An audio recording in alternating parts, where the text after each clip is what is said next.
سب سے زیادہ سخت عذاب کس کو دیا جائے گا؟ بھی دشمن نہیں آیا، بلایا ہی نہیں تو آئے گا کیوں؟ یہ چھوٹا بڑا ہم سوچ سکتے ہیں، یہ دشمنی ہماری ہو سکتی ہے، ہم اپنے دشمن کو دیکھنا گوارا نہیں کرتے، ہم اپنے دشمن کو اپنے دسترخوان پر بٹھانا گوارا نہیں کرتے، لیکن ذرا رب کی رحمت پر نظر ڈال کے دیکھو، وہ کہتا ہے الحمدللہ رب العالمین۔ اور دنیا والوں، میں صرف مسلمانوں کا رب نہیں ہوں، میں ہندوؤں کا بھی رب ہوں، میں عیسائیوں کا بھی رب ہوں، میں کرسچن کا، میں جینیوں کا اور میں سکھوں کا بھی رب ہوں۔ اگر ایک مسلمان کو میں کھلاتا ہوں تو ایک ہندو کو بھی میں کھلاتا ہوں، ایک عیسائی کو بھی میں کھانے کو دیتا ہوں۔ اگر میں ہوا چلاتا ہوں تو اس سے ایک مسلمان کو اگر فائدہ ہوتا ہے تو ہندو کے گھر تک بھی جاتی ہے۔ اگر اس بارش سے ہم غلہ اگاتے ہیں تو مسلمانوں کا اگاتے ہیں تو غیر مسلموں کا بھی اگاتے ہیں۔ وہ لوگوں، ہم سے سیکھو، ہمارے درمیان کوئی دشمنی نہیں ہے۔ ہم نے اگر اس دنیا میں کسی سے دشمنی کی ہوتی تو دنیا میں وہ آدمی جیتا ہی کہاں ہے، لیکن ہماری نظر میں دنیا کی حیثیت کچھ ہے ہی نہیں ہے۔ لو کانت الدنیا تعدل عند اللہ جناح بعوضۃ ما سقى کافرا منه شربۃ ماء۔ اور دنیا والوں، اگر اللہ کی نظر میں مکھی کے ایک پر کے برابر، مچھر کے ایک پر کے برابر بھی اس دنیا کی عزت ہوتی، اللہ اس دنیا کو مچھر کے پر کے برابر بھی اگر عزت دیتا، اگر مچھر کے پر کے برابر بھی اس دنیا کی شان و شوکت اللہ کی نظر میں ہوتی تو ما سقى کافرا منه شربۃ ماء، تو اللہ اس دنیا سے کسی کافر کو ایک گھونٹ پانی بھی نہیں پلاتا۔ لیکن دنیا کی کوئی حیثیت اللہ کی نظر میں ہے ہی نہیں، مچھر کے پر کے برابر بھی دنیا کی حیثیت نہیں۔ اس لیے پیو، کھاؤ، دوڑو، بدماشیاں کرو، جو کرنا ہو کرو، آخر مر کر جاؤ گے کہاں؟ آنا تو میرے ہی پاس ہے، تمہارا ریموٹ کنٹرول تو میرے ہی پاس ہے۔ ٹی وی پر ہماری بیویاں کچھ بھی دیکھ رہی ہوں، سیریل، اب وہ ناچ رہی ہے، ناچے، جب چاہے تب ہٹا دے، ریموٹ کنٹرول تو آپ کی بیوی کے ہاتھ میں ہے، جب چاہے دبا دے اور وہ سکرین بدل جائے گی، وہ پردہ بدل جائے گا، دوسرا چینل لگ جائے گا۔ میرے بھائیوں، بھاگو کتنا بھاگ سکتے ہو، پیو شراب کتنی پی سکتے ہو، کھیلو جوا کتنا کھیل سکتے ہو، نمازوں سے بغاوت کرو کتنا کر سکتے ہو، جو چاہو کرو، لیکن جاؤ گے کہاں؟ آؤ گے تو میرے ہی پاس، تمہارا کوئی وجود نہیں ہے، جاؤ گے کہاں؟ مولوی جرجیس نے دیکھا اندرا گاندھی کو 16 گولیاں اس کے باڈی گارڈ نے مار دی۔ اللہ، اس دیش کے تو پردھان منتری بھی اپنی جان نہیں بچا پا رہے ہیں تو میری جان کیا بچائیں گے؟ انڈیا میں تو موتیں آ رہی ہیں۔ جرجیس بھاگ کر انڈیا چھوڑ کر پاکستان کی سرزمین پر گیا اور پاکستان کی دھرتی نے پوچھا، جرجیس تم یہاں کیوں آئے ہو، انڈیا چھوڑ کے کیوں آئے ہو؟ میں نے کہا وہاں راشٹرپتی مرتے ہیں، پردھان منتری مرتے ہیں، وہاں موتیں ہو رہی ہیں، اس لیے میں آیا ہوں، یہ مسلمانوں کا ملک ہے۔ پاکستان کی سرزمین جواب دیتی ہے، تو نے بے نظیر بھٹو کی داستان نہیں سنی ہے، جنرل ضیاء الحق کی داستان تو نے نہیں سنی ہے۔ اس کو اس کے دانتوں سے پہچانا گیا، جب مرا تو اس کی شکل تک نہیں پہچانی جا رہی تھی۔ تو نے ذوالفقار علی بھٹو کو تختے دار پہ لٹکتا ہوا نہیں سنا؟ ارے ادھر تو کم مرے انڈیا میں، پاکستان میں تو بھروسہ ہی نہیں ہے، یہاں کب کون کس کی گولی سے مار دیا جائے، پاکستان میں بھی تم محفوظ نہیں ہو۔ جرجیس عراق کی سرزمین پر گیا، عراق کی دھرتی نے کہا اگر یہاں زندگی کسی کو مل سکتی تھی تو صدام جیسے آدمی کو مل سکتی تھی، اس لیے کہ امریکہ کی آنکھوں میں آنکھیں ڈال کر اسی نے جرأت کی ہے، اسی نے بہادری دکھائی ہے، لیکن موت نے اس کو بھی اپنے شکنجے میں لے لیا۔ جب پکڑا گیا تو بنکروں کے اندر پایا گیا، داڑھی بڑھ چکی تھی، مونچھیں بڑھ چکی تھی، شکل سے پہچان میں نہیں آ رہا تھا۔ عراق نے کہا تم سعودیہ چلے جاؤ، وہاں تمہاری جان بچ جائے گی۔ جرجیس عراق کی سرزمین سے بھاگ کر سعودیہ کی سرزمین پر آتا ہے، سعودیہ کی سرزمین میں ریاض میں اترتا ہے۔ ریاض نے پوچھا کیوں آئے ہو؟ جواب دیا اس لیے کہ انڈیا میں مرتے ہیں، پاکستان میں مرتے ہیں، عراق میں مرتے ہیں، ایران میں مرتے ہیں، یہاں اس لیے آئے کہ میری جان بچ جائے۔ ریاض کی سرزمین نے کہا یہاں پر بھی جان نہیں بچے گی، اس لیے کہ دیکھو شاہ فیصل کو اس کے بھتیجے ہی نے مرڈر کر دیا، اس کے بھتیجے نے مار ڈالا، قتل کیا گیا. ہاں یہاں پر بھی بادشاہوں کا مرڈر ہوا, قتل ہوا. اگر تمہیں اپنی جان بچانا ہے تو مکے میں چلے جاؤ, وہاں جناب محمد رسول اللہ پیدا ہوئے تھے, شاید وہاں جان بچ جائے. جرجیس مکے میں جاتا ہے, مکے کا نظارہ دیکھ کر خوش ہو جاتا ہے. جیسے اندر گھستا ہے اس کو طواف کرنے کا موقع ملتا ہے. ابھی اس نے خانہ کعبہ کے ساتھ چکر لگائے تھے, ابھی مقام ابراہیم پر 2 رکعت نفل نماز پڑھی تھی, ابھی دعا مانگی رہا تھا, ابھی صفا اور مروہ کے چکر لگا ہی رہا تھا. اتنے میں اذان کی آواز آتی ہے, اذان کے لیے نماز پڑھی آتی ہے. جرجیس نماز پڑھنے لگا, خوش ہے, آج ایسی بستی میں آیا ہوں جہاں محمد رسول اللہ پیدا ہوئے, یہاں میری جان بچے گی, یہاں کبھی موت نہیں آئے گی. جرجیس نے جب ظہر کی نماز پڑھ کے سلام پھیرا, امام حرم نے نماز پڑھا کر سلام پھیرا, السلام علیکم ورحمت اللہ. مؤذن کھڑا ہوتا ہے, کہتا الصلاۃ علی الاموات, کچھ جنازے آئے ہوئے ہیں, آپ رکیے, ان جنازوں کی نماز جنازہ پڑھی جائے گی. میرے بھائیوں, جرجیس نے سب سے زیادہ جنازے مکے ہی میں دیکھے ہیں. ظہر میں جنازے کی آواز, عصر میں جنازہ پڑھا جا رہا ہے, مغرب میں جنازے پڑھے جا رہے ہیں, عشاء میں جنازے کی نماز جنازہ ہو رہی ہے, مغرب میں نماز جنازہ پڑھا جا رہا. اللہ, اتنی موتیں تو ہم نے انڈیا اور پاکستان میں بھی نہیں دیکھی. یہاں تو سب سے زیادہ ہر نماز میں 5-6 جنازے آ رہے ہیں. لوگوں نے کہا تمہیں اپنی جان بچانا تو مدینے چلے جاؤ. مدینے جاتا ہوں, مدینے کی سرزمین پر ابھی عصر یا مغرب کی نماز پڑھنے کا موقع ملتا ہے. آواز آتی ہے, کیوں آئے ہو؟ جان بچانے کے لیے. اگر اس ہستی دنیا میں کسی کی جان اگر بچی ہوتی تو آج اس صاحب قبر موجود نہ ہوتا, آج اس روضہ اقدس کے اندر محمد رسول اللہ کی قبر نہ ہوتی.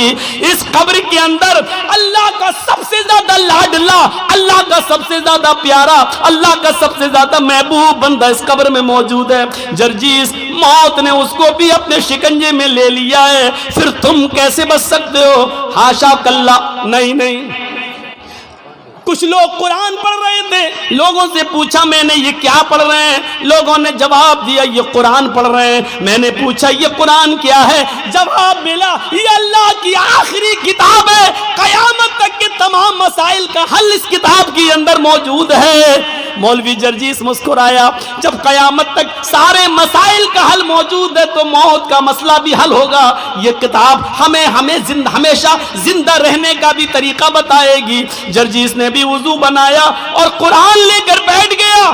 نیت تو یہ تھی کہ زندگی بھر زندہ رہیں, کبھی موت نہ آئے, قرآن میں ایسی آیت مل جائے. لیکن جرجیس جب قرآن پڑھ رہا تھا تو قرآن نے بھی ڈنکے کی چوٹ پر اعلان کر کے کہہ دیا, اینما تکونوا یدرککم الموت ولو کنتم فی بروج مشیدہ. نہیں جرجیس, موت سے بچنے کا کوئی راستہ قرآن میں بھی نہیں ہے. تم جہاں بھی ہو, جس جگہ بھی رہو, موت تمہیں ادھر آ جائے گی, پکڑ کے رہے گی. چاہے پہاڑوں کی کوہ میں چلے جاؤ, سمندر کی تاریکیوں میں چلے جاؤ, آسمان کی بلندیوں پر کمن ڈال دو, چاند پہ رہنے لگو یا سورج تک پہنچ جاؤ, کہکشاؤں تک پہنچ جاؤ, انترکش تک پہنچ جاؤ, کہیں بھی چلے جاؤ, جہاں تم جا رہے ہو موت تمہارے پیچھے پیچھے جا رہی ہے. قل ان الموت الذی تفرون منہ فانہ ملاقیکم.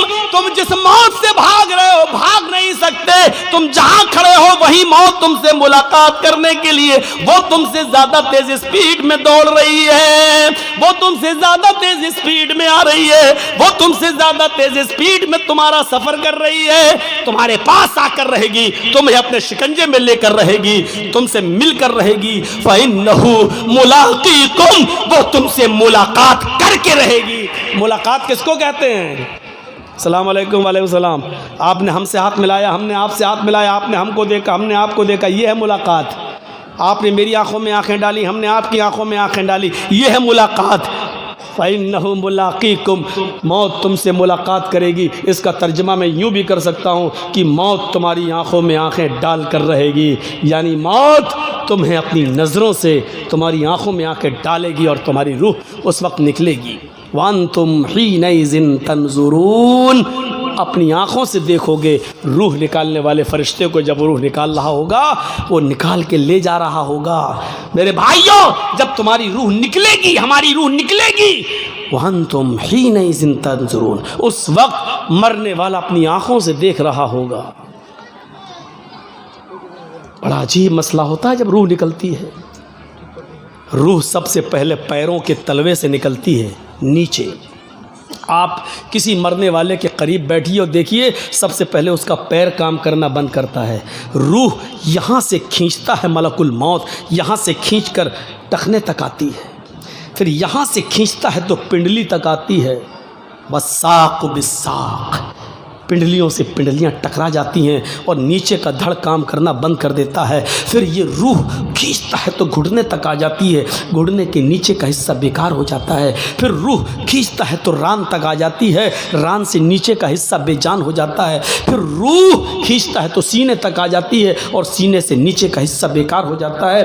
پھر روح حلق تک آ جاتی ہے، حلق تک آ جاتی ہے اور حلق سے نیچے کا حصہ بیکار ہو جاتا ہے۔ اور پھر حلق کے پاس آ کر جب روح کو کھینچتا ہے، روح نکالتا ہے، تو یہ روح آنکھ، ناک اور کان، ان تینوں راستے سے باہر نکلتی ہے۔ اور جب ناک اور کان کے راستے سے نکلتے ہوئے آنکھوں تک پہنچتی ہے تو آنکھیں پھٹ جاتی ہیں۔ اور آپ دیکھیے گا مرنے والا جب مر رہا ہوگا تو اس کی آنکھیں کھلی رہ جاتی ہیں۔ کیوں؟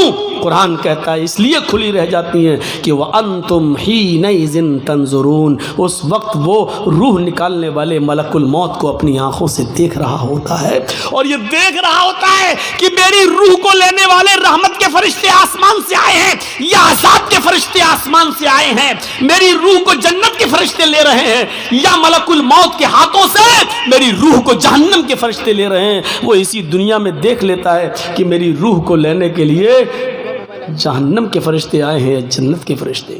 بہت آسان ہے، ہم لوگوں میں سے کتنوں کے ماں باپ اس دنیا میں نہیں ہوں گے، کتنوں کی ماں اس دنیا میں نہیں ہوگی، کتنے کے ماں باپ اس دنیا میں نہیں ہوں گے۔ ذرا سوچئے، وہ اس دور سے گزر چکے ہیں، اب وہ دور ہمارا بھی آنے والا ہے، آپ کا آنے والا ہے، ہمیں بھی اس دور سے گزرنا ہے۔ ہم نے اس موت کے بعد کے لیے کیا تیاری کر رکھی ہے؟ ہمیں اس چیز کا احساس اپنے اندر پیدا کرنا ہے۔ بہت خوش اور مگن ہو چکے ہم لوگ، بہت۔ یہ جو آوازیں آ رہی ہیں، چاہے عورتوں کے پنڈال سے آ رہی ہو، چاہے بازار سے آ رہی ہوں، یہاں جلسہ ہو رہا ہے، قرآن پڑھا جا رہا ہے، حدیث پڑھی جا رہی ہے، یہ یاد رکھیے گا یہ آوازیں آپ کی ہوا میں نہیں گھوم رہی ہیں۔ آپ نے صبح سے لے کے شام تک، ابھی جب سونے جائیں بستر پر تو سوچئے گا کتنی گالیاں دی ہیں اور کتنا آپ کی زبان سے سبحان اللہ اور الحمدللہ نکلا ہے، اس کا حساب لیجئے گا۔ آپ ابھی تک اپنی پوری زندگی کا نہیں لے پائیں گے، لیکن آج کا حساب لیجئے گا، آج صبح سے شام تک کتنی گالیاں دی ہیں، کتنوں کو دھوکہ دیا ہے، کتنوں کو ناجائز ستایا ہے، کتنوں پر ظلم کیا ہے اور کتنوں کے ساتھ اچھا سلوک کیا ہے۔ آپ نے جو کچھ بھی کیا ہے وہ اس ہوا میں گھوم نہیں رہا ہے، بلکہ اس کو فرشتے ریکارڈ کیے ہوئے ہیں۔ اچھا کیا تو دائیں ہاتھ کے فرشتوں نے ریکارڈ کر رکھا ہے، برا آپ کی زبان سے نکلا تو اس کو بائیں ہاتھ کے فرشتوں نے ریکارڈ کر لیا ہے۔ وہ اس ہوا میں ہے نہیں، یہ مت سوچئے گا کہ اس ہوا میں گھل گیا اور مل گیا اور چلا گیا، نہیں، وہ ریکارڈ ہے، وہ ریکارڈ ہے، اور قیامت کے دن اللہ اس ریکارڈ کو ہمارے سامنے پیش کر دے گا۔ فَمَن يَعْمَلْ مِثْقَالَ ذَرَّةٍ خَيْرًا يَرَهُ وَمَن يَعْمَلْ مِثْقَالَ ذَرَّةٍ شَرًّا يَرَهُ، ذرہ برابر نیکی کی ہوگی تو اس کو بھی تم اپنے نامہ اعمال میں دیکھ لو گے، ذرہ برابر برائی کی ہوگی تو اس کو بھی تم اپنے نامہ اعمال میں دیکھ لو گے۔ اس چیز کا احساس ہمارے اور آپ کے اندر آنا چاہیے۔ جہنم کا سب سے ہلکا عذاب اس آدمی کو دیا جائے گا جس کے پیروں کے تلوے کے نیچے آگ کی 2 چنگاریاں ہوں گی۔ ان احون اہل النار عذابا یوم القیامت لرجل یوضع فی اخمص قدمیہ جمرتان۔ نوٹ کریے،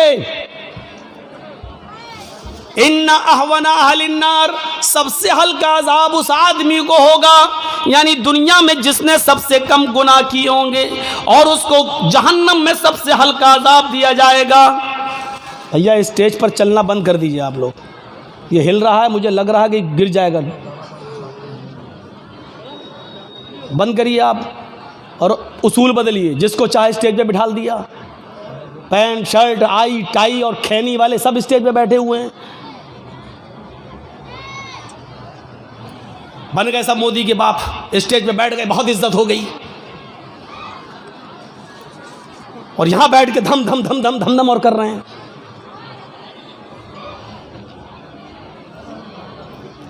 ان اہون اہل النار عذاب یوم القیامت، سب سے ہلکا عذاب اس آدمی کو دیا جائے گا قیامت کے دن۔ لرجل یوضع فی اخمص قدمیہ جمرتان، جس کے پیروں کے تلووں کے نیچے آگ کی 2 چنگاریاں رکھ دی جائیں گی۔ چنگاری، کبھی بیڑی پیے ہو؟ ہاں وہ تو بہت لوگ ہوں گے ایسے۔ مولانا صاحب کسی کو کھڑا کر کے پوچھو، کہے گا ہاں ہاں ہاں مولانا صاحب غلطی ہو گئی، آئندہ نہیں پئیں گے، لیکن ابھی تو کہے گا ہاں پیتے ہیں۔ چنگاری دیکھی آپ نے؟ ایک آدھ چنگاری اٹھتی ہے۔ انگارے کی بات نہیں کر رہا ہوں میں، انگارہ تو اتنا بڑا ہوتا ہے، کوئلہ آپ نے جلایا وہ انگارہ ہے، وہ تو بہت بڑا ہو گیا۔ آگ کی 2 چنگاری 2 پیروں کے نیچے، ان تلووں کے نیچے رکھ دی جائے گی۔ یہ کون آدمی ہوگا معلوم ہے؟ جس نے سب سے کم گناہ کیے ہوں گے، اور دنیا جہنم میں جس کو سب سے ہلکا عذاب ہو رہا ہوگا۔ ہم لوگوں نے سب سے کم گناہ کیے ہیں، یہ تو بعد ہی میں پتہ چلے گا کم کیے کہ زیادہ کیے۔ 2 چنگاریاں رکھی جائیں گی، اور ان دونوں چنگاریوں کا حال کیا ہوگا؟ یغلی منہما دماغہ، ان دونوں چنگاریوں سے اس کا دماغ کھول رہا ہوگا ہانڈی کی طرح۔ جیسے گوشت ابلتا ہے نا، ہانڈی میں آپ گوشت رکھ دیجئے اور تھوڑی دیر کے لیے آگ پر رکھ دیجئے، اس کے بعد دیکھیے ہو آواز آتی ہے نا چولہے پر آواز، یغلی منہما دماغہ، ان دونوں چنگاریوں سے اس کا دماغ کھول رہا ہوگا۔ یرا انہ اشد عذابا، وہ سمجھ رہا ہوگا پوری جہنم میں سب سے زیادہ سخت عذاب مجھی کو دیا جا رہا ہے۔ 2 چنگاریوں کی وجہ سے وہ کیا سمجھے گا کہ مجھے سب سے زیادہ سخت عذاب دیا جا رہا، حالانکہ اس کو سب سے ہلکا عذاب ہو رہا ہوگا، لیکن وہ یہ سمجھے گا کہ پوری جہنم میں سب سے زیادہ سخت عذاب مجھے دیا جا رہا ہے، سب سے زیادہ سخت عذاب۔ یہ تو سب سے ہلکا عذاب ہو گیا۔ اب اللہ جانے سب سے ہلکا عذاب کس کو ملے، کون ہو جس نے سب سے کم گناہ کیے۔ یہ تو سب سے ہلکا عذاب ہو گیا، لیکن سب سے زیادہ سخت عذاب کس کو دیا جائے گا؟ وہاں نام آئے ہیں، سب سے زیادہ سخت عذاب کس کو دیا جائے گا؟ وہاں اللہ کے نبی نے نام لیے ہیں۔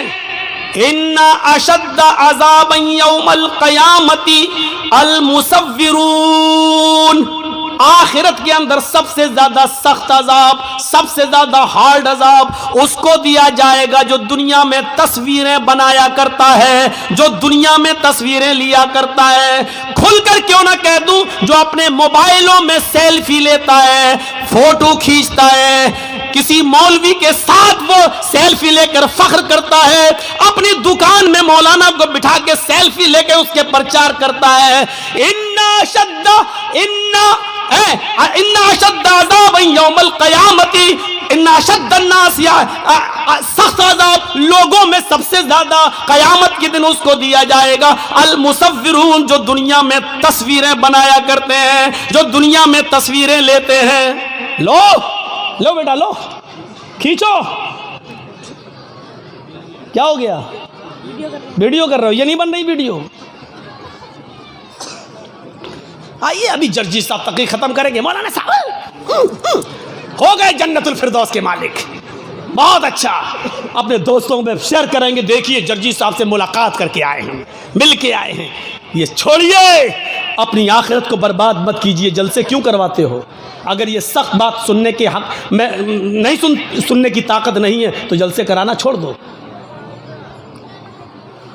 چھوڑ دو۔ 4.5 لاکھ مدرسے پورے ہندوستان کے اندر، 4.5 لاکھ مدرسے، 50 لاکھ سے زیادہ علماء، 20 کروڑ سے زیادہ مسلمان. کبھی محاسبہ کیا ہے؟ کبھی حساب لیا ہے؟ 4 لاکھ سے زیادہ مدرسے، 50 لاکھ سے زیادہ مولانا، اور نمازیوں کا پرسنٹیج صرف 2%.